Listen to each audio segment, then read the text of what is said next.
Life Management Science Labs would like to acknowledge that we live and produce this podcast on the traditional lands of the Wurundjeri people. We'd also like to acknowledge the traditional owners of the lands of our listeners and our international colleagues. We'd like to pay our respects to their elders, past, present, and emerging.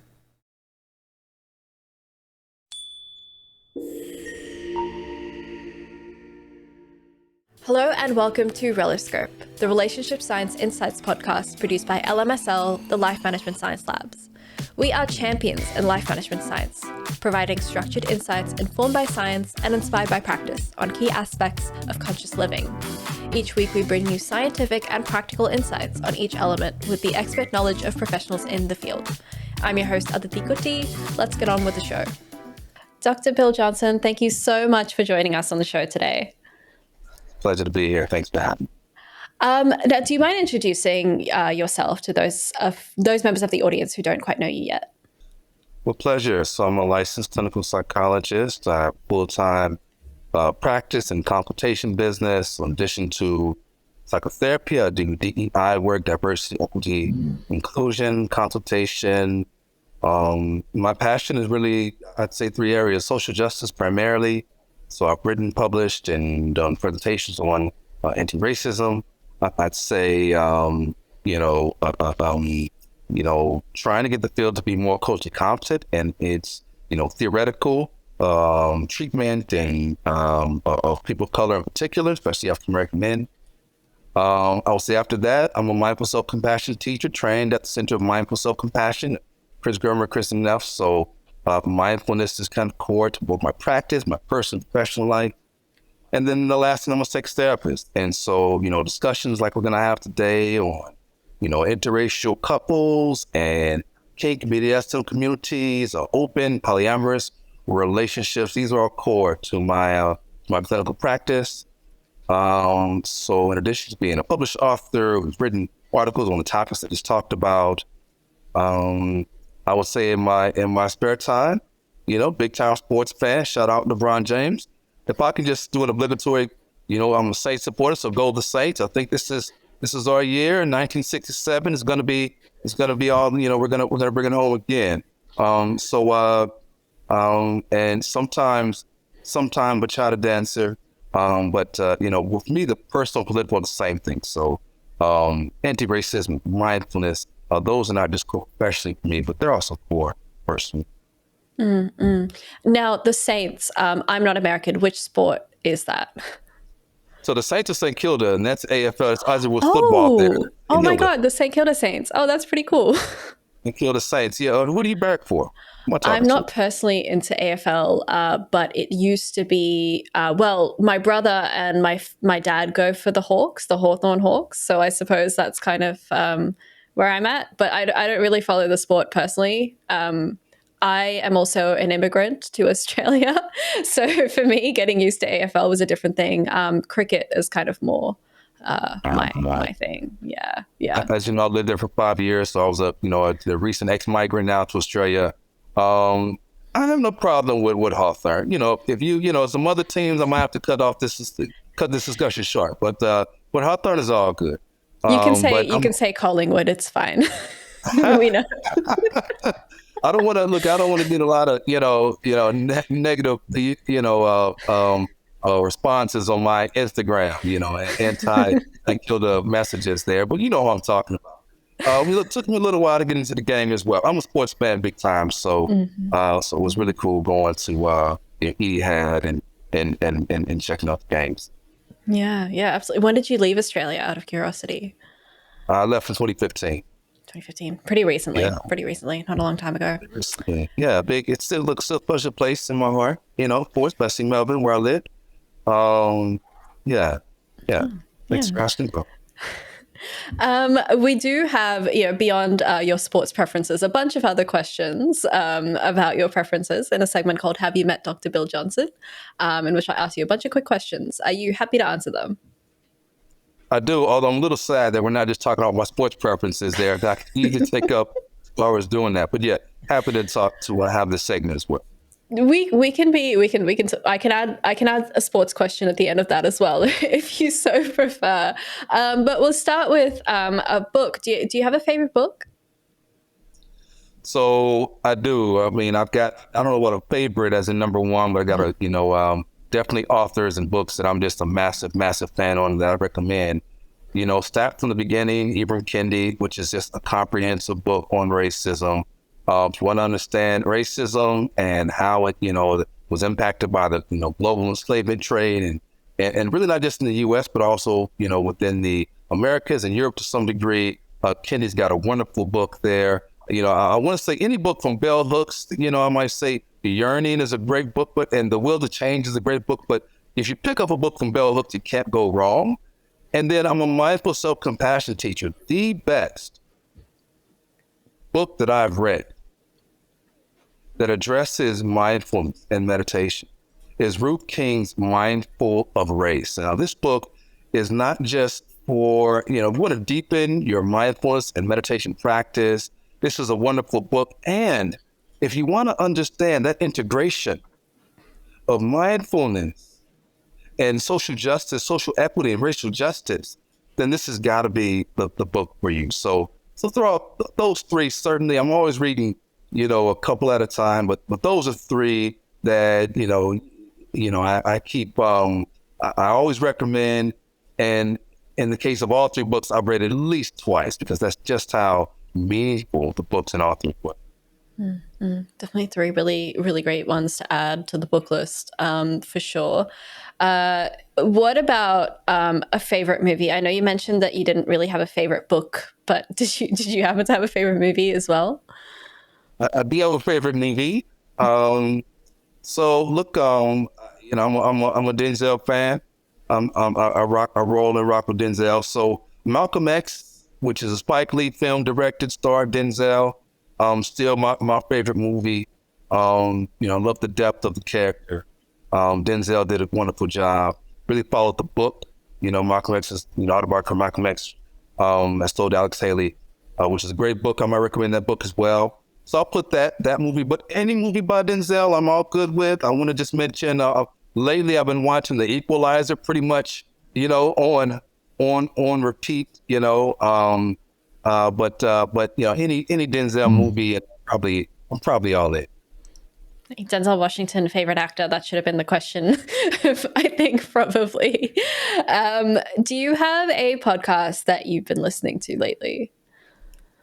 Definitely, I'm all in. So a bunch of them that I'm down with. So Code Switch, which is NPR, and Code Switch deals with racial politics, racial justice. They've dealt with interracial relationships before. I think maybe more than one episode. So I recommend Code Switch. As you know, as I just said earlier, I'm a big time sports fan. So Bomani Jones, The Right Time. If you want to, Bomani's breaking it down and he's keeping you connected with pop culture as well, but he knows sports. So big time Bomani Jones fans. Latino Rebels Radio, I'm a fan of. Nicole Byer. Don't know if you know that name, but she's hilarious in Austin. She got a few. Why Won't You Date Me, though, is hilarious, and it's also intersectional, and it's full of racial justice, and not just that, but body positivity. I mean, Nicole Byer is awesome, and I would also add the 1619 podcast, which again looking at the history of racism in the U.S., but also the global enslavement trade. So a couple podcasts that I certainly recommend. Yeah, I've heard 1619. It is a fantastic podcast as well. New York Times, right? It's I think. That's right. Yes, and Nicole Byer's Netflix special, I've seen that so many times and watched it over and over again. It's a favorite of mine. She's incredible. Do you have a famous role model that you've looked up to other than Denzel Washington? No, not other than Denzel. Well, thinking about it now, my role model, and this is too easy. Number one, it's my grandmother, who's 99 years old, still going strong right now, the strongest person I've ever met. It's my mother. I just don't know where I'll be without her. I just cannot imagine. Brilliant, bold, strong, intuitive, very wise. And then there's my mentor, Dr. Joseph White, the father of Black psychology. So there is no greater mentor. Maybe there's no greater psychologist than Dr. Joe White. I might encourage your audience to check out his book, The Psychology of Blacks, a wonderful book there, foundational book.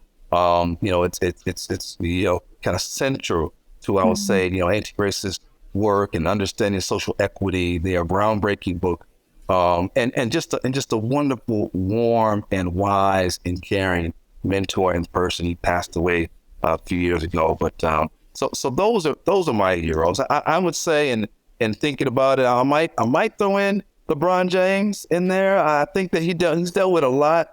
The LeBron James haters are just like, I mean, they are just like, everywhere. It's just a universal thing. So and then I might throw in I think I will plug Malcolm X as well.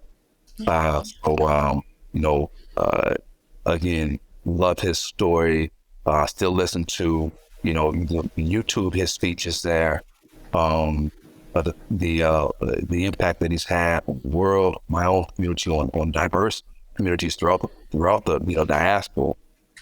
So I would say that's what comes to mind when I think of role models. Yeah, for sure. And what is the last course that you completed? Well, I mean, I just finished. I spent so I'm a licensed psychologist, and I graduated in 2007. Don't mind saying, with my doctorate in psychology.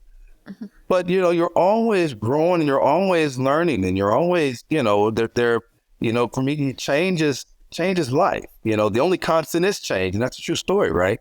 And so recently did a 2-year course in sex therapy to become a sex therapist.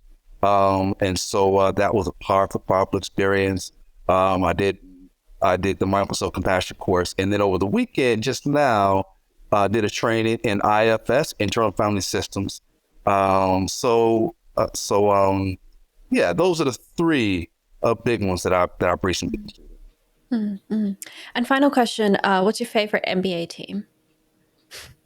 I like it. I like this. Yes. Yeah. And we need to talk NBA for the next hour and a half. I want you to know. So my favorite team, now, okay, I'm going to be really honest. I know we're just meeting, but I feel like I can trust you. I'm going to let you know exactly how I feel. Sorry. Yep.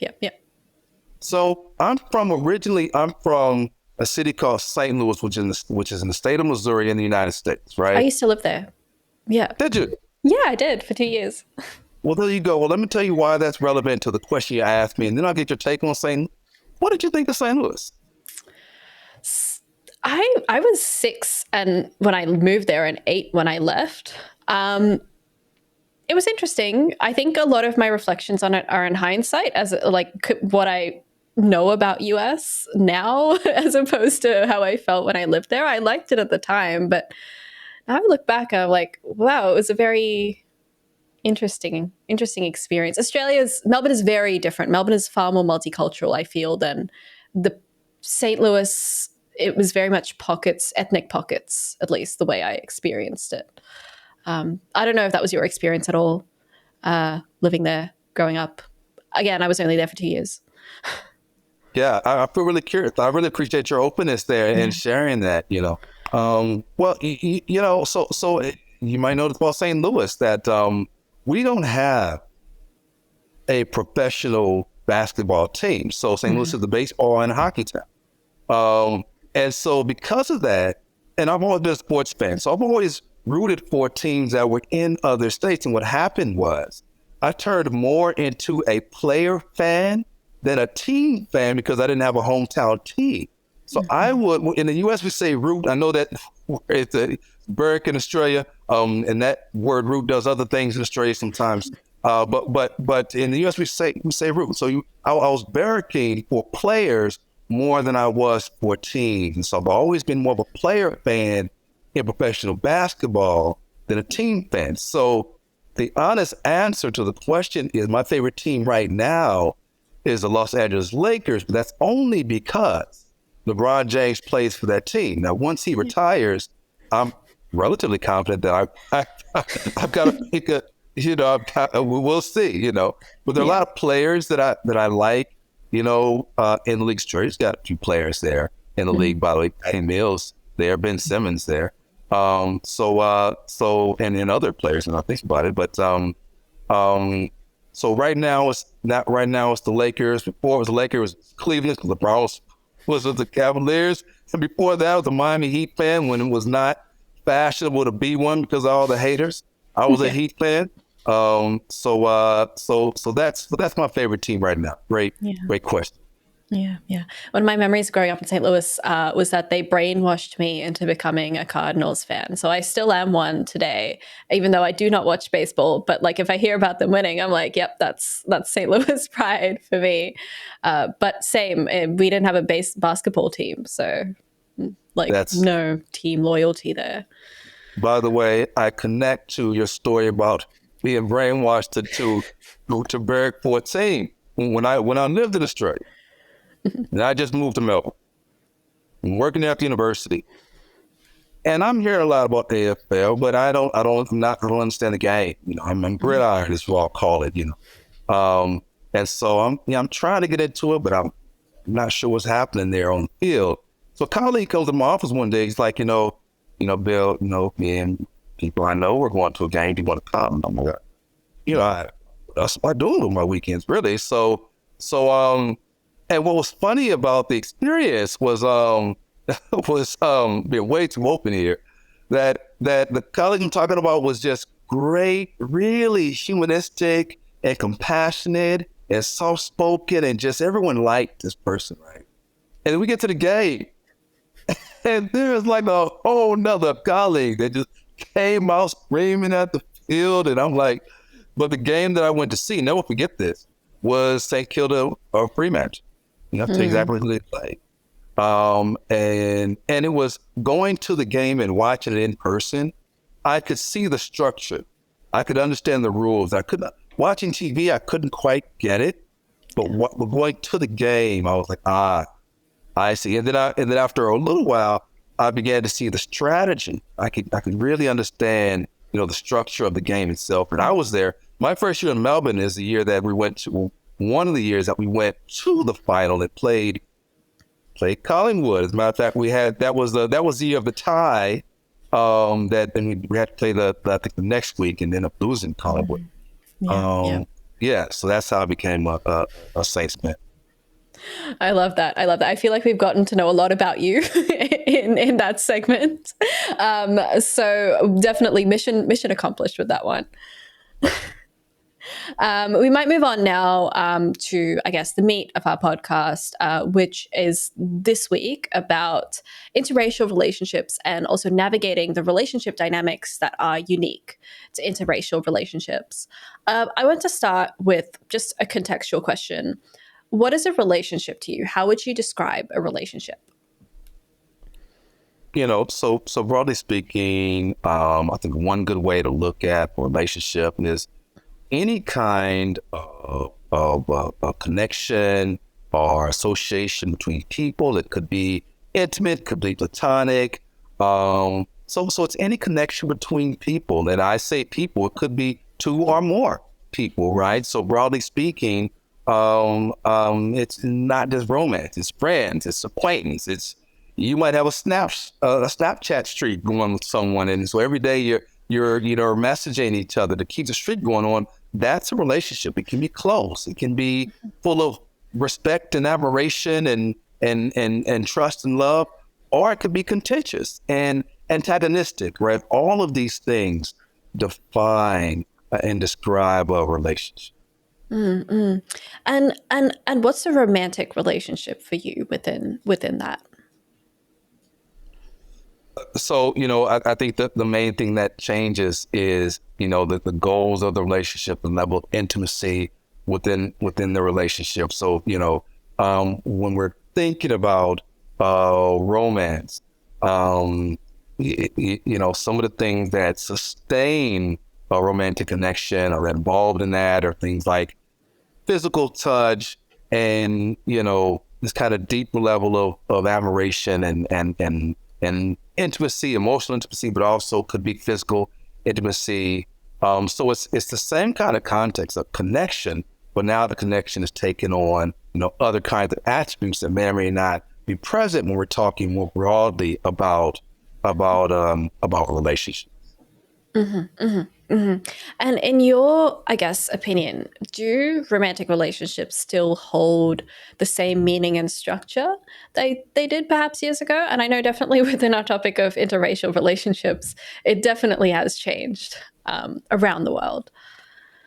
And so, if the question is, are relationships just as important as they were years ago, then the answer is an absolutely unequivocal yes, if not more important, right? So I just want to say real quickly that research has demonstrated, and we don't really need a research debate about this, but we have one. We've got an entire kind of abundance of research that's talked about healthy relationships as an antidote or a psychological vaccine against mental and physical illness. And so it's clear that relationships have a direct and significant impact on emotional and mental health. But when I'm talking about the impact of relationships on our health, I'm especially talking about, the quality of the relationship.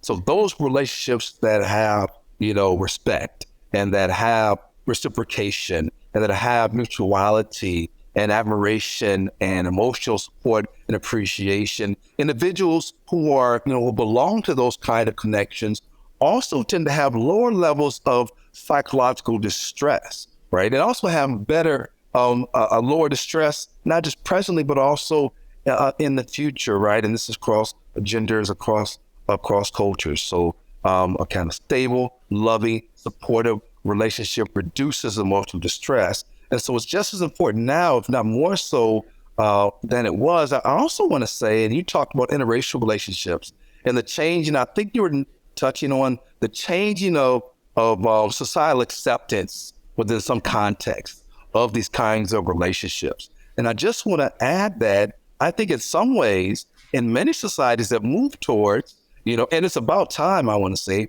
a greater acceptance of romantic relationships outside of a cis hetero binary, right? So I'm talking about a growing acceptance in some spaces towards LGBTQIA plus, right? Romance and marriage. And so one indication of this is, for example, the legalization of gay marriage, right? I live in Chicago where gay marriage is legal, right? And so I want to be clear. I'm not saying absolutely LGBTQIA plus communities continue to experience discrimination and oppression, and the acceptance is by no means pervasive, but I think we're moving in the right direction in kind of large swaths of society. And I also think that another example of the changing of the quote unquote structure of romantic relationships is that there is some indication of a growing acceptance of what we call alternative relationship structures, right? So now I'm talking about open relationships. I'm talking about polyamorous relationships. I'm talking about ethically non-monogamous relationships. So romance doesn't need to strictly come in a dyad. It's not just strictly about two people. We're beginning as a society, in some spaces again, to recognize that as human beings, we have the capacity to experience and convey love and desire and romance for more than one person at the same time. So as you said, there's been a shifting in the acceptance of diverse relationship structures. I think we've also shifted to some degree. Again, it's not kind of pervasive, but we shifted in our acceptance of who's involved in the romantic, dyad or the romantic connection, better way to say it. And so relationships still matter, but now there's greater openness to relationships beyond kind of, cis hetero binary. Yeah, absolutely. And just because they kind of look different doesn't mean that romantic connection has changed or it's any less important. It's still valued within those structures. That's exactly right. So, they may not reflect the kind of historically, mainstream images that we were, exposed to in large amounts. And the truth is that the deeper truth is that these diverse relationships and relationship structures, they've always really been there. The changing now is the mainstream acceptance of them, right? And I think this move is a move in a progressive and helpful direction as we become a bit, just a little. Again, I don't want to belabor the point because, for example, lesbian, gay, bisexual, trans communities continue to experience discrimination and oppression, degradation and violence, and that is not stopped by any means. I think I was reading a couple of years ago that that trans individuals have higher rates of exposure to violence, and then I think I don't recall, a homicide compared to the general population. So clearly, we've got a lot of work to do. I just think we've stepped in some helpful directions in some ways. Yeah, absolutely. What are some of, I guess, focusing in on interracial dynamics or relationships rather, can you kind of briefly go through what the history of that has looked like? You're speaking from the US, so I'm happy for you to focus on that context as well. But if you did know anything about how it worked on a global scale, what does that look like in the past? And how does that compare to what it looks like today? So, let me start here. Thanks so much for the invitation there. You and I, right before we started, we were talking about a little bit of the history there. And so I really appreciated your feedback and what you offered. And so let's kind of get into this. Since 1960, so within the United States, there was a Supreme Court ruling in 1967. It's called, Loving. I think it's Loving versus the state of Virginia. And what was happening was that there was this, interracial couple, white male, black woman. They went to the Supreme Court because they were aware, because I believe that they went through legal litigation, and I think they were in prison for being together, for being a couple, because interracial marriage was not legal at that time in many states. I think in 16 states it still wasn't legal. So it wasn't uniformly legal within the United States. As recently as 1967, it was not legal throughout the United States. And so the Supreme Court struck down, and they called it back at that time, which is not the best word is used, but they called it anti-miscegenation laws, which just means laws that were barring, interracial marriages. And the Supreme Court struck that down. And since that time, we have seen a, significant increase in the numbers of interracial relationships in the U.S. I want to say that there are two things that happened at the same time within the 60s in the U.S. One was that 1967 ruling, right? And what I mean, two things that are responsible for the increases that we're seeing now in interracial relationships. One is that 1967 ruling. The other is the Civil Rights Act. I believe it was 1964. Part of the Civil Rights Act was also, there was some xenophobia around who was allowed to migrate into the United States at that time. So when they passed the Civil Rights Act, they also ended this kind of xenophobic migration laws, which has then allowed migration from, parts of the world outside of Europe, right? So, throughout the continent of Asia and other countries, other continents, right? And so because of both of these things, the ruling out the legality, making it legal to engage interracially, to marry interracially, and because of the migrants from other parts of the world, where there are, strong communities and, of people of color, like Asian and Latin American and countries within Africa, because of both of these things, we've seen strong increases in the numbers of interracial marriages. And so this is why we see it today. And this is why, look, within the United States, the groups that are doing, within BIPOC communities, individuals who are Latinx, individuals who are of Asian descent, those are the groups, among BIPOC groups, who do the most interracial dating, right? So you can understand how that the ending of these xenophobic migration laws has then led to this significant increase. in interracial relationships. And one thing I was talking to you about, I want to say, number one, a very similar dynamic happened, within Australia, where I talked really briefly about I think it's the Immigration Act of 1901, which again was, I'm not saying anything groundbreaking when I say this was a xenophobic ruling. And it was meant to try to sustain the system of racial inequality. And so in the U.S. we had very much the same things that were geared towards, and one of the goals of that was of these xenophobic laws in the U.S. was to prevent interracial dating and marriages. And one thing that I talked to you about is that the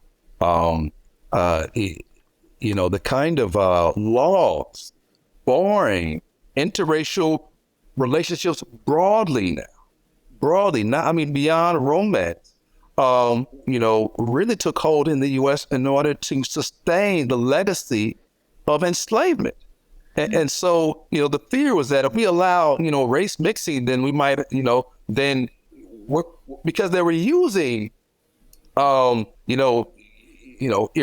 stereotypes to justify enslavement, saying that people of African descent, had lower intelligence, and obviously this was erroneous.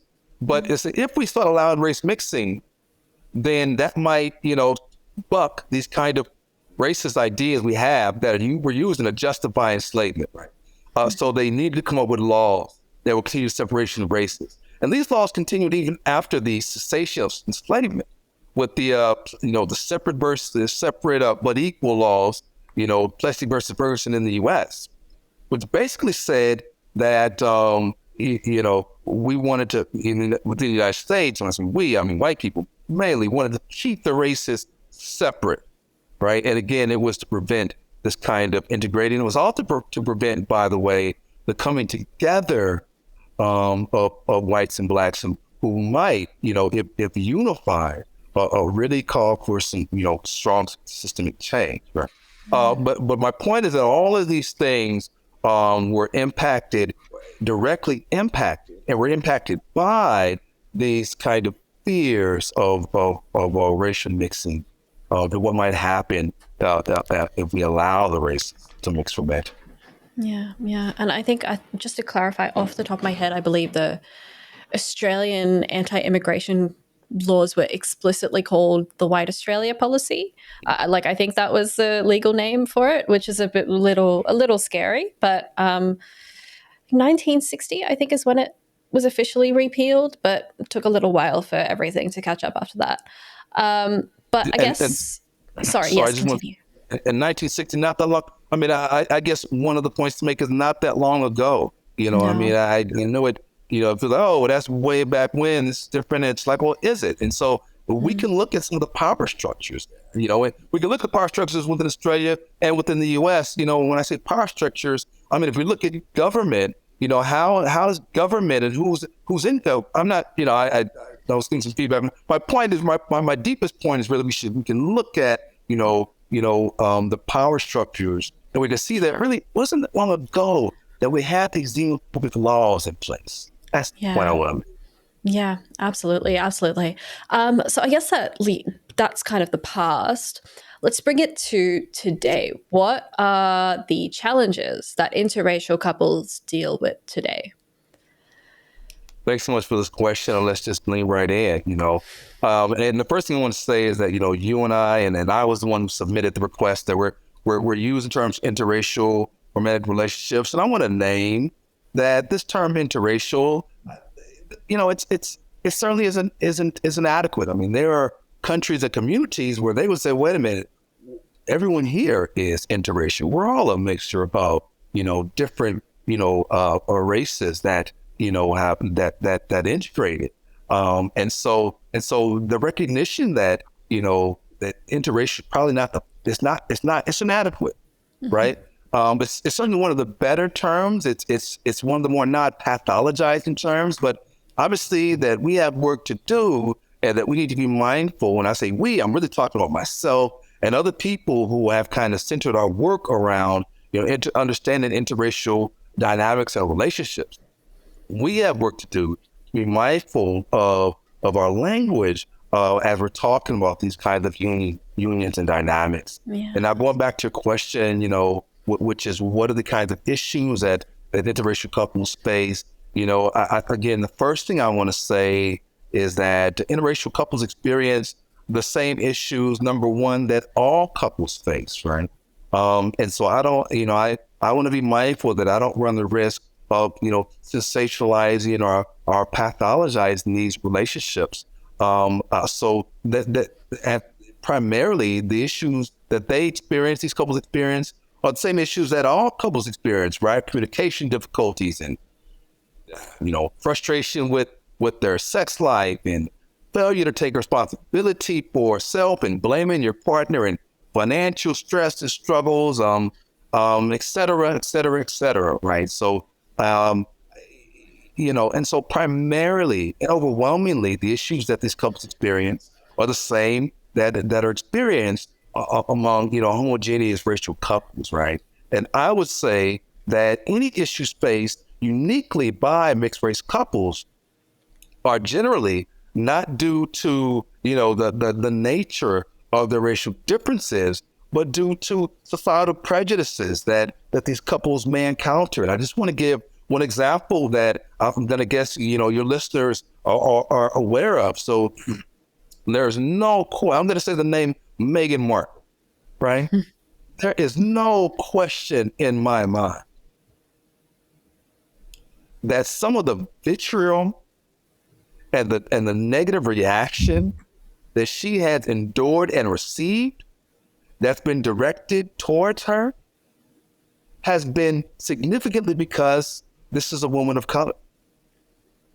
And of course, dealing with societal prejudices and biases can absolutely be harmful to the stability of any individual person and certainly any relationship. So I would say that number one, it's dealing with societal biases and prejudices like Meghan Markle has to deal with.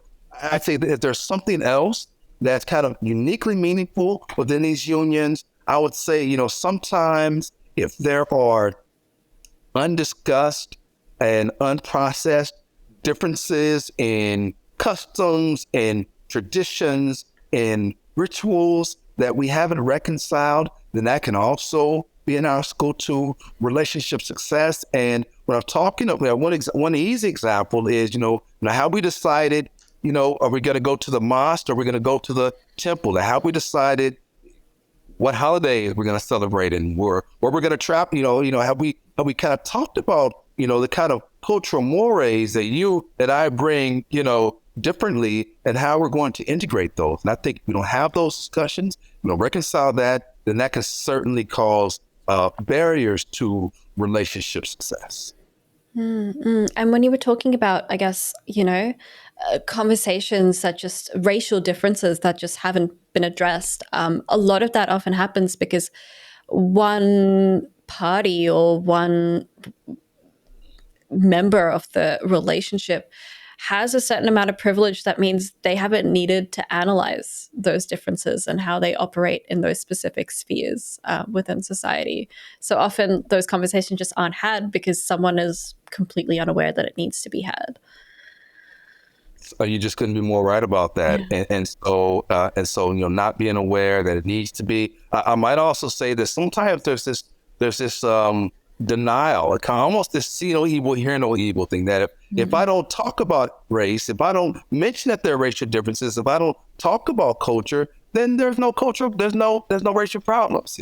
So the only, and I, you kind of read about, research that talks about this tendency. There's this model, this conceptual framework which looks at racism called colorblind racial attitudes. It's basically this idea that some of us have sometime that the problems, any racial problems in society are because people are talking about race.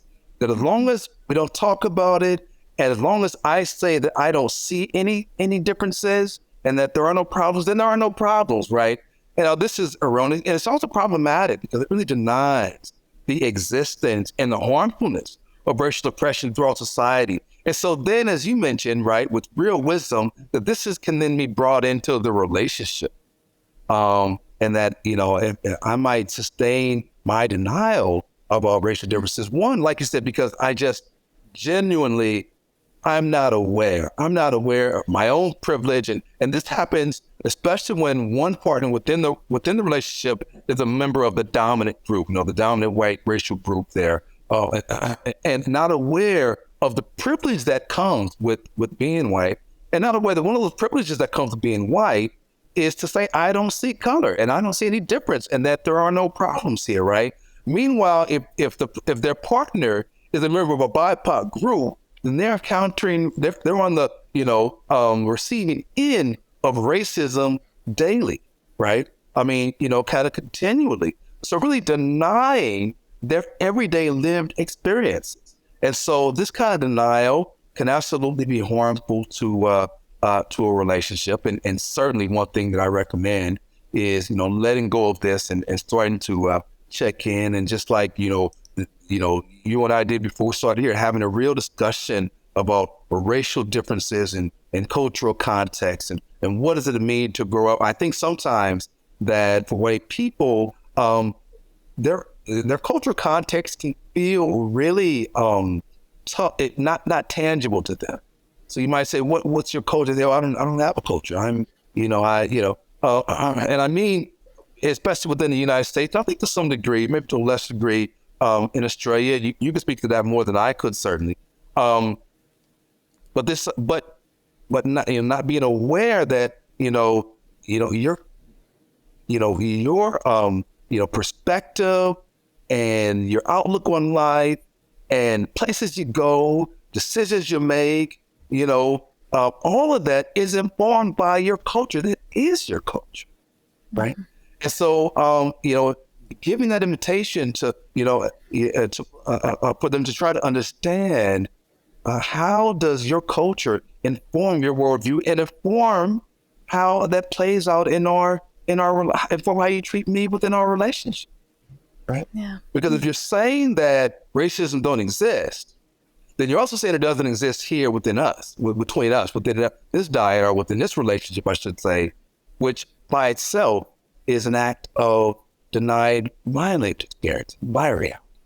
So, one of the things I recommend in that context is, opening up the relationship to serious discussions about race and racial differences. Yeah, I guess that kind of points me to my next question as well, which is how can interracial couples navigate and discuss those cultural differences within their relationship? And so, I mentioned before that part of it involves letting go of this denial that racism doesn't exist. A few other things that I'll recommend. Number one, let go of perfection. There is no perfect time to discuss racial differetions. There is no magic moment or ideal situation atmosphere. It's only the choice to prioritize these dialogues. Years ago I worked at a university and I had a supervisee, and I would often say, hey, is right now a good time for us to talk about, your work or to give you that evaluation? And he would always say, there is no good time. Mm-hmm. Look, it's 8:15 here at night. We're having a 2-hour podcast. This is not a good time. There is no good time. There's only, prioritizing dialogues. So letting go of the idea that I'm waiting for the right time. No, there's only the decision to engage your own inner courage and have the discussion. And speaking of no perfect time, there's no perfect way to discuss racism. Talking about cultural differences is an act of courage.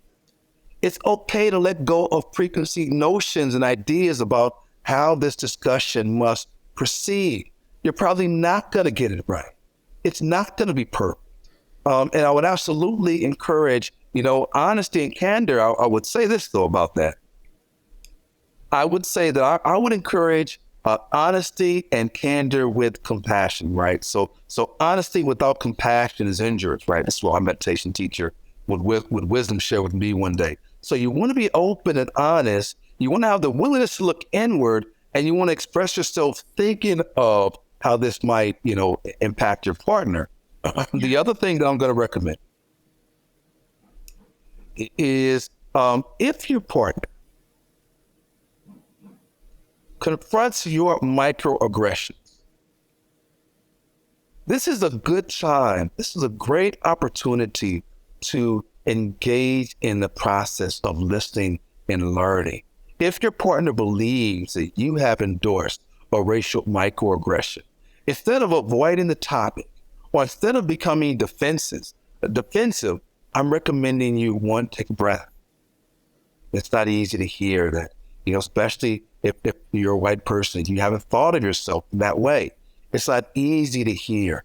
The second thing I might encourage you to do, these are tools I'm giving you now, locate the discomfort in the body. Right. And then ask yourself these questions. Why am I feeling so defensive? Mm-hmm. Ask yourself, what would it mean if I did commit a racial microaggression? What do I believe that would say about me?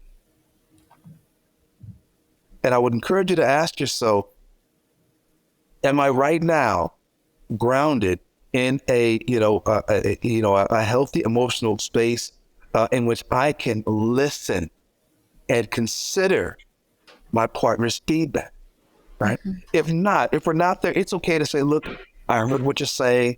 We take a time out. I just want to, take a walk or take a break or think of what you're saying. And then once you kind of grounded yourself again, most importantly, come back to the discussion. So don't use taking a time out to avoid talking about this discussion. This is a good time to ground yourself, but then come back to the discussion, right? Yeah. The other thing I'd recommend is don't make this discussion a one-shot deal. This is not a box that you're checking. Oh, we had that racial discussion. Now we're good. No, in order to fully understand each other's cultural background and how these cultural differences have impacted your respective lives and how they might be impacting the relationship, there needs to be ongoing dialogues about these differences, right? Ongoing. We're not just talking about it Sunday and we were done with it. I would say talk about it early and often. And also keep in mind that it's not the responsibility of one person in the relationship to bring up race and racism and cultural differences. Too often, that responsibility falls on BIPOC communities to talk about race and racism. So I'm saying that don't wait for your partner to bring it up. You have a responsibility to bring this up as well. And then the last thing I would say is that don't make it your partner's responsibility to educate you on their culture. Yeah. As I was told, years ago, Google. There is just an abundance of information that you can, and really, I want to encourage you to make it your business. Make it your business to read and to engage and to, travel, explore, experience, right? I would also caution against generalizing. So if I read something about a certain culture, don't assume that your partner then has the exact same outlook and experiences, and because we know cultures are not monolithic, right? This is a good time to maybe ask, I read about X and Y in this and that book, what do you think? What's been your experience? So we're reading to educate ourselves. We're not putting this all on our partner, but we're also not assuming that because we read something that we now understand them.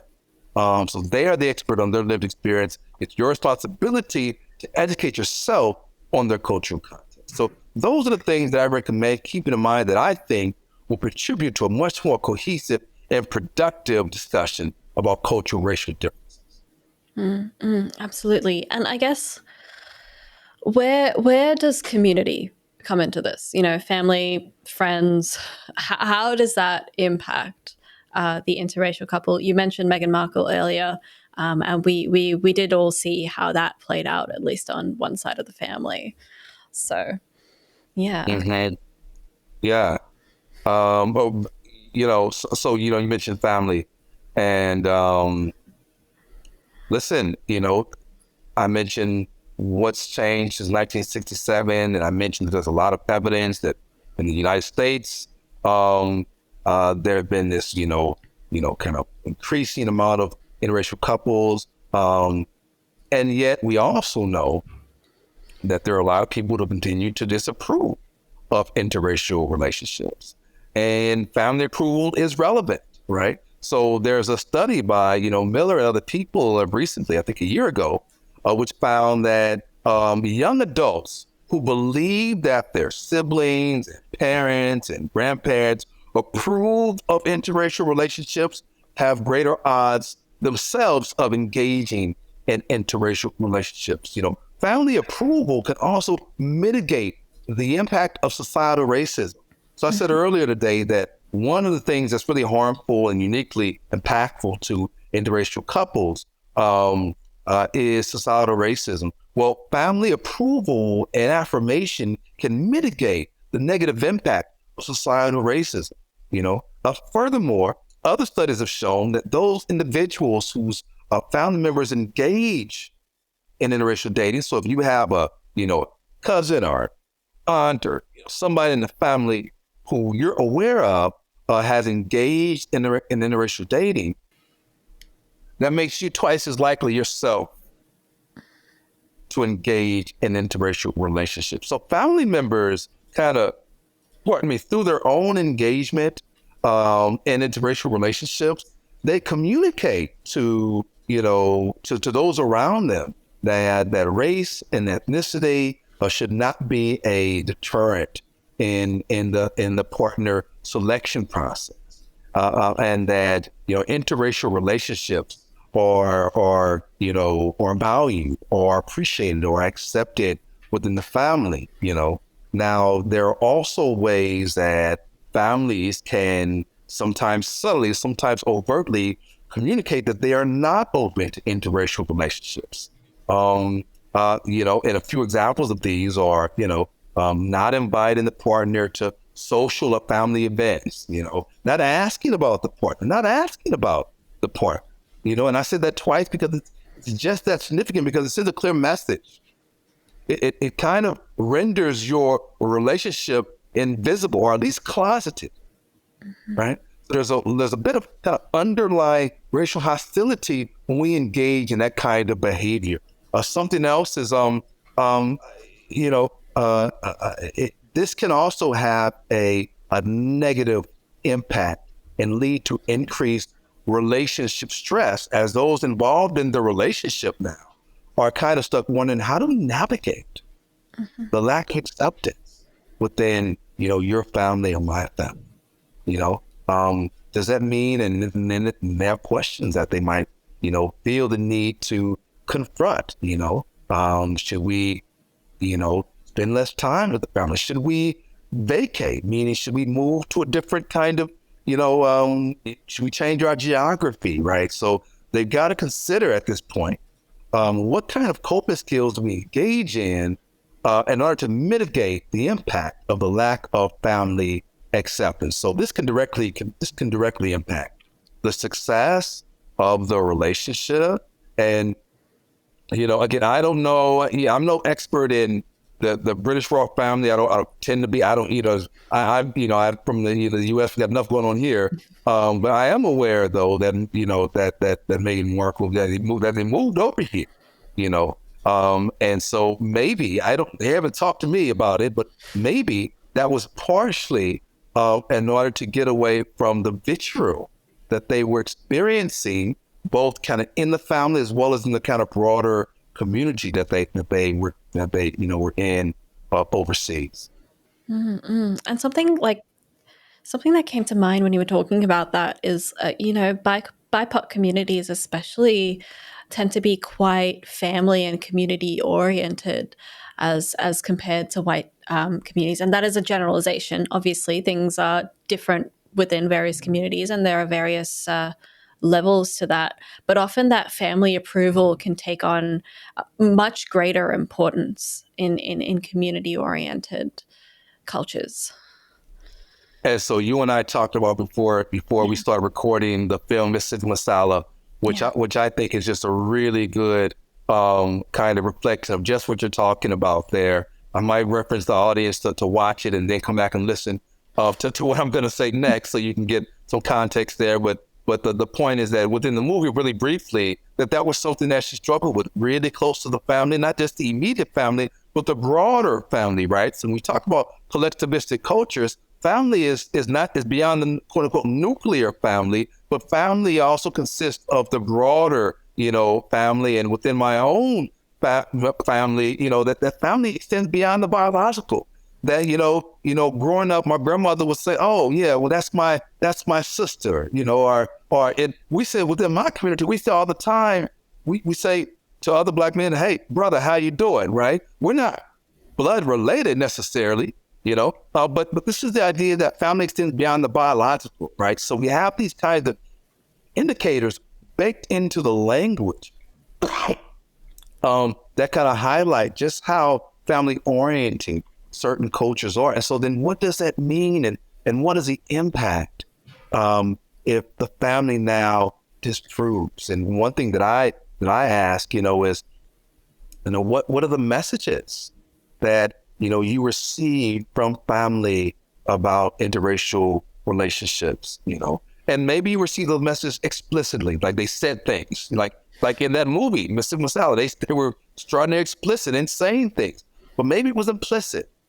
and you receive the message because, well, everyone else was dating someone of the same race, same culture, same geographic background, same, kind of, local community, same class, right? And so then you got the message that this is what I need to do. So then what does it mean for you when you step outside of that? One other thing I'll say about this is that there's also an indicator from research that there's a hierarchy in the acceptance of interracial relationships. So here's what I mean. That certain dyads within quote unquote mainstream US are more accepted than other dyads, right? So looking at the research, some of the articles that use a kind of qualitative lens, like some of the respondents would say, well, if the person is, a person of color, they might say, well, the family wanted me to date someone of my own cultural background, but they certainly didn't want me to date someone who was Black. They said, okay, you got to go outside the race, then, so there's this kind of hierarchy of the acceptance of interracial relationships as well. And this hierarchy might be at least a little bit of why, only a little bit, because there's a lot of research, it's really complex, but it might be a little bit why rates of interracial dating and marriage are the highest among Latinx and individuals of Asian descent, and much lower within the African-American community. Lots of other reasons for that, by the way. I'm not saying that's the only reason, it's not. And then I can get into some other reasons if you'd like. But I'd be remiss if I didn't name that there still exists a racial hierarchy based on, the kind of empirical research that I've looked at, even among BIPOC groups. And it kind of plays out, within the acceptance rates of different dyads of interracial relationships. Mm-hmm. Absolutely. I would love to chat about that, but in the interest of time, I might move on to the next question. I guess with all of that in mind, are there what resources are available for interracial couples that will help them navigate these challenges or any challenges they may face? And are there support systems as well, especially for those people who might not be getting that family support? Is there a way for them to deal with that externally? So this is a great question. Let's just jump right in. So the one thing I would say is that I think it's important. It's important for, again, any couple. Again, the issues overwhelmingly that interracial couples face are consistent and growing with those that all couples face, right? So it's important for any couple, and it's important for interracial couples to build a social support system, a system of like-minded individuals and allies, a space where you'll always have a safe space, maybe a space where you can connect with individuals who might be experiencing, similar things. It might be worth your time to seek out, social media, groups that are kind of focused on, intercultural, interracial relationships. For example, I am aware that there's a Facebook group for interracially married couples and families. There are also a plethora of books and blogs and vlogs and podcasts such as this one, which discuss interracial dating and marriage. I'm going to throw out a few podcast titles. There's one that's called Militantly Mixed. There's another that's called Truth and Coffee Time with Diverse Love. So these are podcasts. I mentioned Code Switch earlier, has a few episodes. These are podcasts that are dedicated to talking about these kind of complex issues, the same ones that we're unfolding right now. Probably wouldn't hurt. Although, look, I as a therapist myself, I recommend this to every relationship, but I don't care how happy you are. Wouldn't hurt to seek out, for, mental health support. And when I say that, I'm talking uniquely about experts who are especially experts in, working and understanding the plethora of dynamics surrounding, interracial, couples and families. I also think it's important that, you all talk about it, that the couple themselves talk about how do we respond when we experience these kind of obstacles? How do we want to deal with this? How do we want to respond to this? And so that way that, if nothing else, there'll be support within the relationship, even when there's not that support outside of the relationship. Mm-hmm, mm-hmm, mm-hmm. I might, I guess I might move on to, I think that's a great time to segue to the next part, next segment of our show, which is the practice, habit, experiment, debrief, where we try and take everything we've learned and apply it to some form of application or practice that anyone can do at home. Do you have anything in mind that you wanted to talk about in this section? What's a practice that you do to deal with perhaps some of the struggles that interracial dynamics can bring up? Interracial relationships. I keep using relationship and dynamic interchangeably, and I shouldn't be doing that. Oh, good. I do have one. And look, this is something that I would recommend to any, whether you're involved interracially or not, anyone can use this. You don't have to be struggling to use this. It's something I use. It's a tool. I often give this to clients as a really quick tool you can use when you're feeling overwhelmed, when you're experiencing emotional distress. And so I mentioned earlier that I'm a mindful self-compassion teacher. And so this is something that's really embedded within self-compassion practice. And it's called the self-compassion break. And it's got 3 levels to it. I'm going to explain each level. And I'm going to kind of walk through exactly how you can use it. You can use it right now. Other than you can use this right now if you'd like to. What was that? No, absolutely. I'm happy to. Awesome. Oh, well, then I'll tell you what. I'll walk through it, and then we'll come back and I'll just kind of facilitate that for you. How does that sound? That sounds great. Okay. I don't know so how well I will perform on camera as opposed to by myself, but we'll give it a go anyway.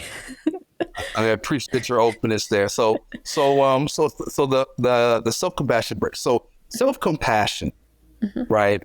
Self-compassion is really the antidote to shame. It's the antidote to, I think, a lot of other kinds of psychological or emotional distress. And self-compassion has 3 levels to it.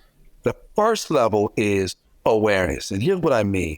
In order to bring ourselves self-compassion, we need to be aware that we are experiencing a difficulty. So the first level just involves you, as I said earlier, going inward and noticing, what am I feeling right now?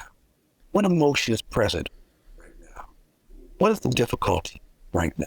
And just naming that, I'm feeling frustrated, or I'm feeling tired because it's, 8:30 and here I am, I'm joking, obviously. I'm having a really good time, to be clear. But it's just looking inward and just naming what's present. That's all. That's the awareness level, right? And that's mindfulness. Mindfulness is, we can define mindfulness really quickly as knowing what you're experiencing while you're experiencing. So the broader definition of a lot of them, but it's the moment-to-moment experience without judgment, with compassion. So it's just knowing what you're experiencing while you're experiencing. Right now, I'm feeling X. The second layer is common humanity. It's the recognition that no matter what you're going through, you're not the only one that's going through it. That there are people right now that are going through the same thing that there are people in the past who've gone through what you've gone through before. And this is absolutely true for interracial couples. It's stressful because of, if you're Meghan Markle and I think Prince Harry is his name, you got to know that you're not the first. You're not even the first, kind of people within a royal family within other countries, that is, so you're not, so then you're not alone. You're not alone. And then the third level is self-kindness, bringing in self-kindness to yourself, right? Bringing self-kindness. All right, so those are the 3 levels, and so I'm just going to walk through that really briefly. You said you're open to that, won't take long. Yes, all right, so I just want you to take a moment and just think of any kind of difficulty. Think you can, if it's a 0 to 10, and 10 is a really kind of crisis difficulty, then pick something on the lower end of things, and that the 1 to 4 range, the difficulty. Just pick that, and then let me know when you've got that in your mind. So I guess just something that I'm experiencing right now, like a difficult. Absolutely. I've joked about this on the show before, but being on camera makes me very nervous, and it's weird. It's weird because this is my job, but I think I'm just a kind of a low to medium level anxious, I think, every time I host, in general. So that's probably, I guess, the main thing right now is I do feel quite nervous, quite self-conscious in particular. Yeah. Yes, thanks so much for your openness there. And I hear you saying that it's a job, and there's a nervousness that's present sometimes, and self-consciousness there. Is that what here is that right? Yeah. Okay. So we've named it. All right. So then the first thing I want you to do, this is the awareness part, is just kind of inwardly remind yourself that this is sometimes challenging, that nervousness. This is a moment of discomfort. This is a moment of discomfort. In self-compassion, we might say, this is a moment of self-wound. This is a moment of nervousness. This is a moment of discomfort. And let me know when you just said that inwardly, and you named. Yeah. I've said it in my head. Yes. All right. The next thing is this, common humanity. So this is the awareness. Is it fair to say, would you agree that there might be other people who are also in mainstream media, and they've got their own show, and they're rocking the mic, or they're on stage, and that they also can relate to the nervousness that you feel? Yeah, I would definitely say so, for sure. Can you think of anyone else who has actually said, I don't that similarly? Nervousness for doing my job. I can't think of any specific examples. There was a journalist I spoke to once, a broadcast journalist, who says they've been working in the industry for about 20 years, but they're still not fully comfortable in front of the camera. It's just, I cannot remember who their name was. I spoke to them just in passing at a conference. Yeah. And when they shared that, could you relate to that? I could relate. Yeah. I mean, it was also a bit frightening that the feeling never goes away. No. But yeah, I could definitely relate. Yeah. Yeah. So it was both of those things. It was like, oh, okay, so I'm not the only one. And it was like, oh, I want this feeling gone. It's still, you still got it? Yeah. Right. All right. And so then the last level, so that's common humanity we just did. Then the last level is the self-kindness. Now here's my question. I want you to imagine pick somebody closest to you. You just kind of pick them in your mind and let me know when you got them. Whoever is the closest to you. Physically or emotionally? Emotionally. Okay. Yeah. You got them. All right. I want you to imagine that person comes to you one day, or maybe tonight or tomorrow, and they're like, hey, look, I'm a little stressed. You're like, well, what's going on? I'm like, well, because I get nervous every time I go to do my job. I feel nervousness. Doesn't feel good. I want it gone. And they're coming to you now. They're coming to you for support, because they know you care about them. What would you say to them? What would you want them to know? I would want them to know that even if they're nervous, it doesn't really show. And they're really good at their job. So even if it's going to be hard to get rid of the feeling, but they don't really have anything to be nervous about, if that makes sense. Yeah. And so you tell them that, you're good at your job. Yeah. And even if you feel it inwardly, it doesn't show. Yeah. And you're good at it. So you're nothing to be nervous about. Yeah. Anything else you want them to know? Anything else that they need to know to feel your support? Yeah, just I would kind of, I guess, tell them that they can always just vent to me if they need to. Yeah. I'm here for you. You ever need to, you can talk to me. Absolutely. Yeah. Now, could you take a moment? Yeah. And if you can say all of those things, just take a moment and just say them all inwardly, just towards you. Mm-hmm.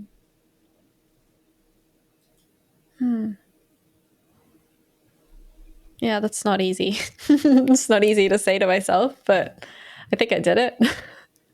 Not easy to do. Yeah. Not easy. Yeah. Yeah. And so that's one area of, but I could ask it differently. What would you want your friend to say to you? Pretty much the same kind of thing. Pretty much that. Yeah. I think. I mean, what else? I don't know. I can't really think of anything else that I would want to hear that's different. So, yeah. When they would say you're good at your job, it doesn't show. Mm-hmm. That's the kind of stuff you'd want to hear as well. Mm-hmm. Mm-hmm. Yeah. Yeah. So then that's self-compassion. And self-compassion ultimately is treating ourselves, responding to ourselves the way we would a close friend of ours. Yeah. Giving to ourselves that same kind of empathy, that same kind of support. Yeah. And so then this is something that I might encourage your audience to do. They can also, what would you say to a close friend that is struggling? Or what you want to hear from a close friend? And that reminder that coming to meditating, you're not alone. You're not the only one. Does that make sense? That makes so much sense, yeah. And it is strange how difficult it is to be kind to ourselves and be compassionate with ourselves, the way that I think we're so readily available to be compassionate to the people that are important to us. Yeah. That's exactly it. Yeah, and you notice it right away that when I said tell somebody else, you said, okay, well, I will tell them this and that and this. Mm-hmm. When I said, okay, give that to you, you were like, okay, that's a little, that's a little separate. And that's exactly what the research, that's exactly how it is, that a lot of us have been taught that, the way to stay motivated, I gotta be tough love all the time. Get better, do this, what are you doing? And, and we think that that's gonna motivate us. And the research says actually that kindness is really giving us motivation, but it's so tough because a lot of us, it's really tough for us to do that, and so then when we say a mindful self-compassion, that one of the goals and or part of our work, or we say part of the practice is practicing treating ourselves the way we would a good friend. And that was why in the example I said, well, what would you tell a close friend? I went to that first, right? So then we can say, well, can you sit with that language? It takes time and it's hard. So it's hard for me. It's just not easy to do it all. And so it's something that, the benefit of it is that, you don't need to feel any differently than you feel. You don't need to be anyone else. You can feel exactly how you feel and then bringing that moment of self-compassion. And sometimes it's doing it just like we did it, which is, well, if it was, I might say, if I was my mentor, if I was Joe White, what would I say to me? And I got to think of him. I got to think of his voice. And then I'm like, there's the compassion. Now I hear it. Or with my grandmother, what would she say? Oh, now I feel the compassion. Right. Yeah. Yeah, for sure, for sure. No, that makes so much sense. And yeah, again, it's a challenging one. As I was doing it, I was like, oh, that was very, very difficult for me to be compassionate to myself. But I'm sure, as you said, you know, you find it difficult. I'm sure neither of us are alone in that. I think it's just a natural state of being, unfortunately. I guess with kind of this tool, this set of questions, how often should you practice this? Is there a time you should do it? Is there like an interval at which you should complete it? When is it most beneficial? How is it most beneficial? Great question here.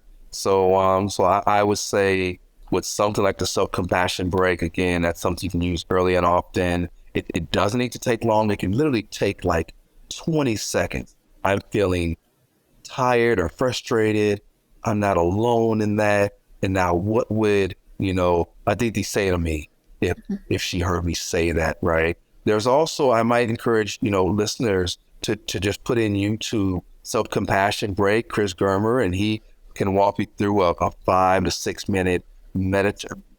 He does the self-compassion. One of the ways that he does it, and this is his tool, or him and Kristen Neff's tool. One of the ways that he does it is through a brief meditation. And so you can literally, if you're a meditator, then, you can use this through meditating. If you're not, that's fine as well. You can be on a crowded tram or a train or a bus. No one needs to know what you're thinking to yourself as you're like, crowded, this doesn't feel good. Okay, I'm feeling uncomfortable. All right, this is a moment of discomfort. All right. And here's the thing about naming that we know from research that sometimes just by naming how you feel in the moment, that can reduce the potency of that emotion. So sometimes just naming, oh, I feel angry. So that can pause or reduce the anger. So I would say that the good thing about this tool is that there really is no wrong time to use it, especially when you're experiencing distress. That's a great time to bring compassion to yourself. There's no wrong time. There's no wrong time to bring self-compassion to yourself. But I would say, especially when you're experiencing, when you experience those big, sometimes overwhelming feeling, and then you can go ahead and name it. Remind yourself that you're not alone, and see if you can bring a little self-kindness. Yeah, and when you kind of encouraged me to do the practice, you said kind of on a scale of 1 to 10, look at that kind of 1 to 4 kind of level. Is there perhaps is there a point of distress or a situation of distress where it's perhaps too high on the scale to practice it, or is it just kind of universal? So, this is a great question. So I said 1 to 4 because we're live, and I didn't, I wanted to make sure that we, I was mindful about a few things. But in terms of to the audience, I would say this: keep in mind with the self-compassion break that the goal is to increase self-compassion. Mm-hmm. So we stay with that goal, then we're in a healthy place, and we can use that no matter what's going on, right? Yeah. Sometimes you might think, well, I just did a compassion break and I still feel nervous or I still feel frustrated. Well, because the goal was to increase self-compassion, the frustration might hang out. It might still be there. So if we hold on to that as our intention to be more self-compassionate, then I think you can use it whenever. I would also say that the tool is not it's not a utopia, meaning you still want to do all of the other kind of good self-care things that you're already doing, eating, exercising, sleeping, talking to family and loved ones. If you go to a therapist, going to a therapist, or, taking care of yourself and all of the other kinds of race reading, different things, whatever you want, dancing, whatever the fun stuff is that you all do, that people do. Keep doing that stuff, right? Self-compassion break is not going to take the place of any of that stuff. It's just something to add to the toolbox. And then we're giving you another tool to put in the box. And what I'm saying about it is that there's no wrong time to use it.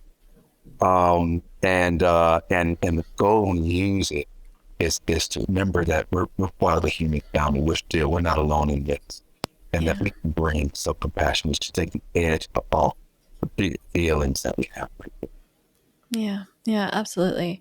I think I put that section to an end for now, and move on to, we've got our open mic segment, where I allow you, our guest, to have a mini TED talk about whatever you feel needs to be addressed at the moment. What is it that you wanted to chat about today, Dr. Johnson? Yeah, I'll keep the thing the same thing. We're talking. It's funny. I got to say, at the moment, I'm aware that I could easily spend the next hour talking about mindful self-compassion or mindfulness, because that's something that's really meaningful and important to me. We've been talking about interracial relationships. By the way, real quickly, as a part of my riff, I guess that I hope I made it clear how the self-compassion break can be relevant to interracial couples. Especially that reminder that you're not alone in your experience there. And bringing in self-compassion. But I'll just keep the theme right here. You and I, and we're talking to Jerry. I don't know if I can say the name or not. I just did. But we're talking about how interracial couples and how these dynamics are portrayed within movies. And so I might kind of circle back to that dynamic, and I might just start off the same way I did that brief discussion by asking if, what TV shows and movies, can you think of that in your opinion did, a good job, but frankly, or did a bad job in portraying interracial couples and families? Well, we already talked about Mississippi Masala and how, we were talking earlier about what it got right and what it got wrong, before we started recording. But Jerry, we can definitely talk about Jerry. He is a guest of the show sometimes, brought up The Big Sick as well, which I've seen. That's a fantastic movie about a Pakistani, Kumail Nanjiani. Are you familiar with him, the comedian? Yeah, and he actually wrote it because he's in an interracial relationship himself. So he wrote it together with his wife about the dynamics of their relationship. So that's why it felt like a very, there was it felt very nuanced because of it, because, they were both speaking from experience. So that's another example of a movie I really liked. But yeah. Yeah. And so, and then, when you mentioned that is Mrs. Masala, and what was it about that one that you found really kind of meaningful? Honestly, it's more like, as someone who is South Asian, and kind of, it's a movie that's kind of often brought up as an example of an interracial relationship, I guess, amongst our community. It's not so much something that we kind of point out as like ideal or not, but it's one of those movies that kind of tackle, in a really hard-hitting way, what it is to be in an interracial relationship, as specifically, I think, from the South Asian perspective, and the kind of uncomfortable conversations it can raise. I think that's something that comes up quite a bit. On it, I just came to mind as a bit different, but Bridgerton, season 2, there was a interracial relationship in that as well. I don't know if it was handled well or not. It didn't really address race specifically, and Bridgerton has its own issues about how it handles race as well, that are widely written about in the media. But that's what recently comes to mind. I'm really sorry about that, Aditi. What were you saying at the end there? Bridgerton, the show Bridgerton, season 2 had featured, the main couple was an interracial one. Again, Bridgerton's not like the best example as to, they don't really address race very much. And when they have, it's been kind of just ham-fisted. But I don't think people watch it for a hard-hitting negotiation of an interracial relationship, honestly. So I guess it's just one of those things. But that's a recent example that's come up for sure. I watched like 2 episodes in the first season, and I never watched it again. What was it about? How can we dive? How can I unpack what happened in season 2?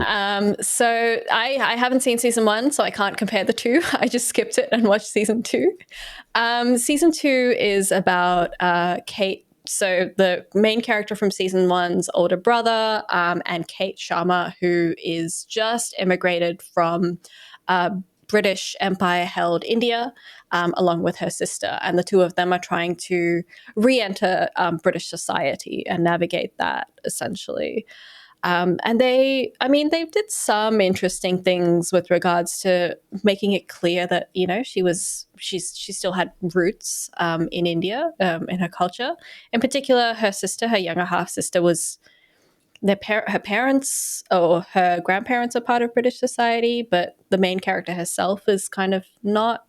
It's a bit complicated. Again, very ham-fisted references to how they handle race specifically and cultural differences specifically. But I think overwhelmingly positive. Most people reacted well to that one as opposed to season 1. Season 1 raised often a lot of issues, but season 2 people generally seem to see more favorably. And you felt the same way. I felt the same way. Again, I haven't seen season 1. I want to reiterate that I can't really compare. I watched a recap video before I watched season 2. Right. And I think in general, from my friends who have seen both seasons, they say that it's generally a lot better, mainly because they don't seem to try too hard to.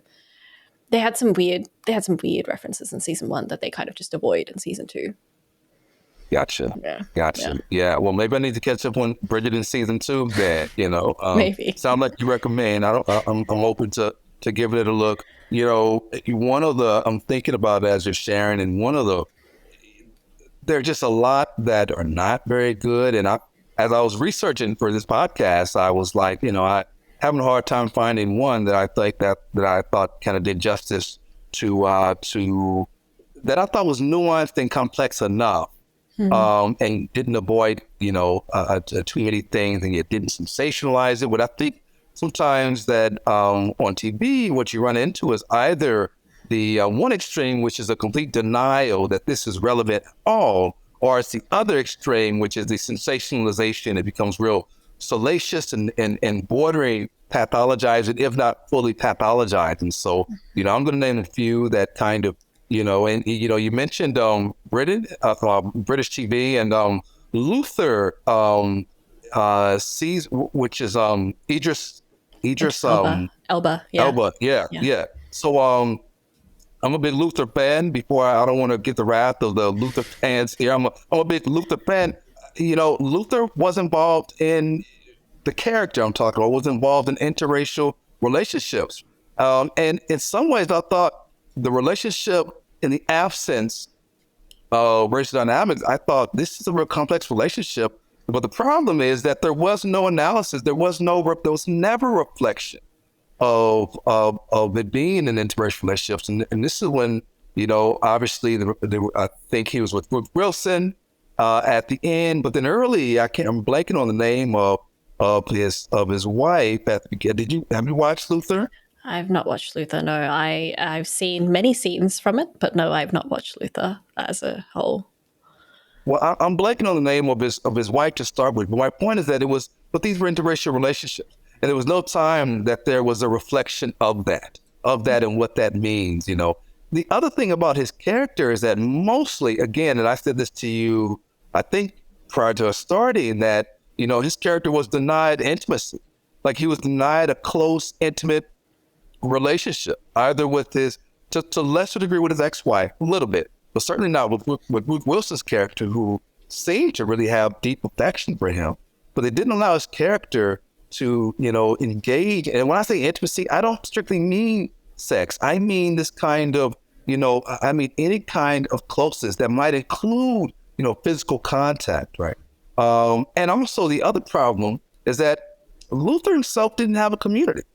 You know, like, you know, parents or, you know, cousins or, you know, just kind of, you know, and so and this is often the ways that, sadly, this is one of the ways that, racism is displayed on screen. Kind of a character in this case was a black male, void of any kind of community, and also void of any kind of intimacy or closeness with someone else. So this was, and so this was a problem. There's a movie on Netflix right now. I don't mind. I encourage you all to watch it just because it's really bad. But it's with Lucy Liu's great. And I can't believe I'm blanking on the name of Lucy Liu's of the love interest there in the movie. It's called Set It Up there. I'm aware of the movie. Yes. Who's the actor?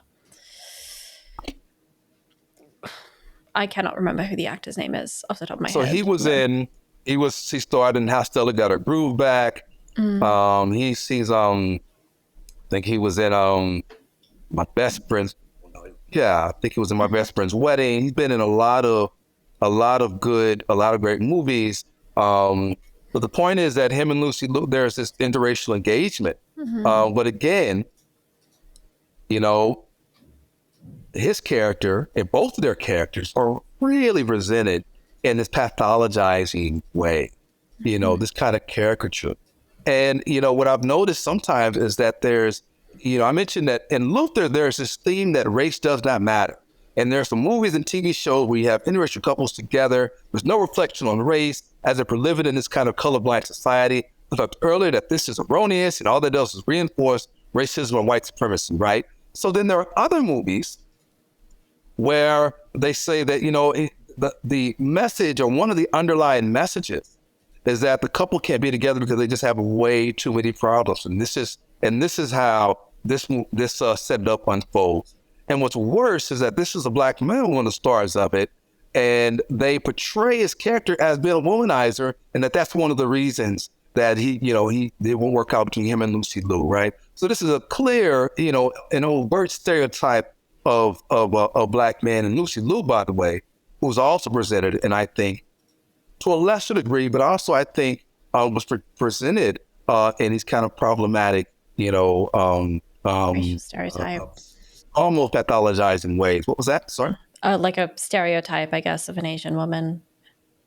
In this stereotypical way.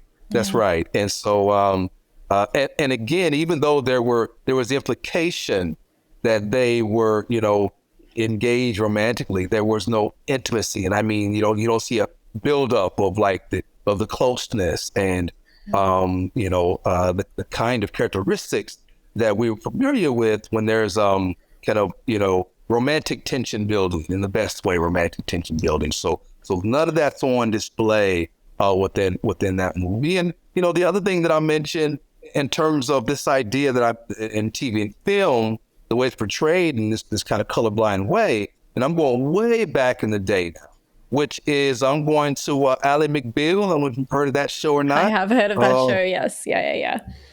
Okay. Yeah. Well, and her early season, I think season 2, she had a love interest who was Jesse Martin, who African-American actor. But again, there was never a reflection that the main character and her main love interest is African-American. There was no kind of discussion of racial differences or tension. So there was this idea that that race does not matter. And the problem is, that when you have to deal with racism every day, you realize that, it absolutely does matter. And also before you and I, so we also talked about the movie Hancock. And this is another one of those, we can't be together because of our racial differences. And this is another example of a black male main character who, again, and he's a superhero, how many superheroes do you know don't have any kind of, love interest or intimacy? And again, broadly intimacy within their lives. Well, even at the end, he's, pretty much a loner in the movie. But basically the message in the movie is that if we get together, then we're both going to die. Like that's not hyperbole right now. That is literally what the message is. And so you might say, well, it's just a movie, and it is just a movie. My point is that, well, what does it say? And I might ask you and ask Jerry, what does it say? Like, how might that impact the way that you view interracial relationships when you have movies that either say it doesn't exist at all, you can't get together because you got 20 problems, or if you get together, you got to die, right? Oh, how might that impact the way society views interracial relationships? Yeah, absolutely. Hancock is a weird one because if I remember correctly, and it's been a long time since I've seen it, they're quite literally soulmates at the same time. But if they get together, they're gonna die. Yeah, very, very strange, I think, occurrence, especially when you kind of take that historical context into account, for sure.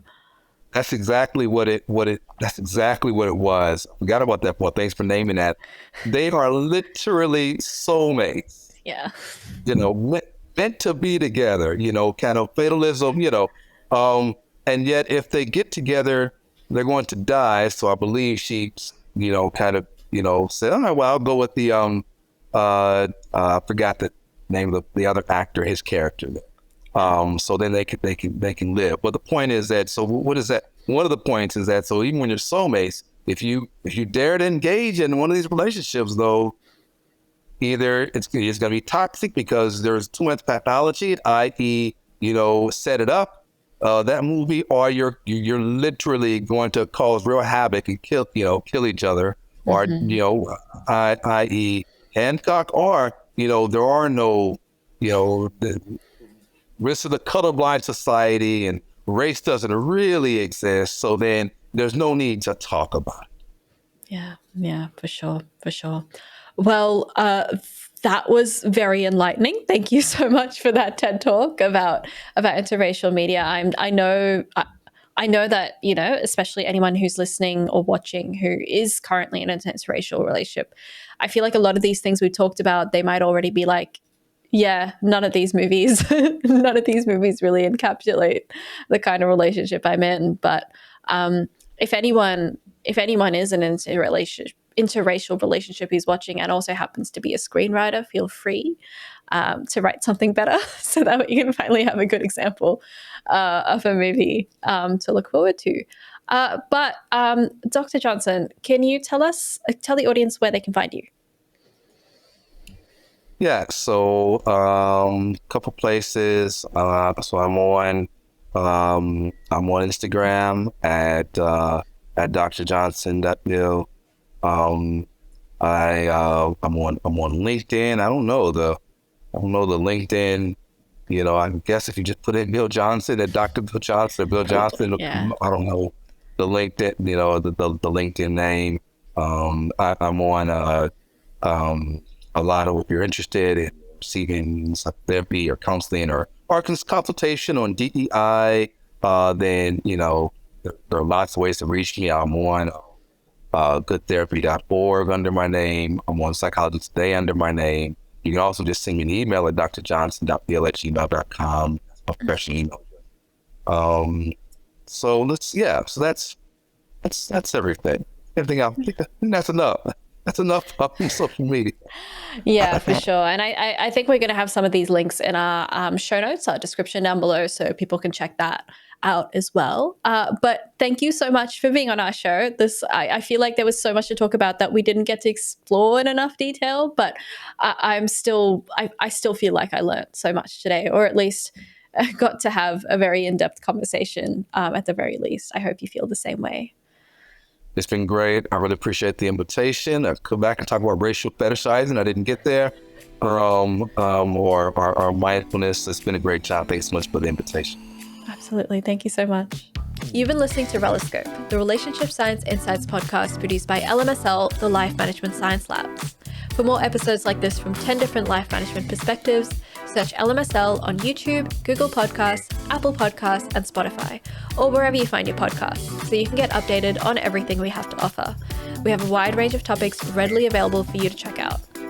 If you enjoyed this episode, please consider rating our show, sharing it, and subscribing to our channel, as it helps us grow and bring you more quality resources. More of our work can be found at re.lmsl.net, where you can join our movement. I'm Aditi Kuti. Thanks for tuning in.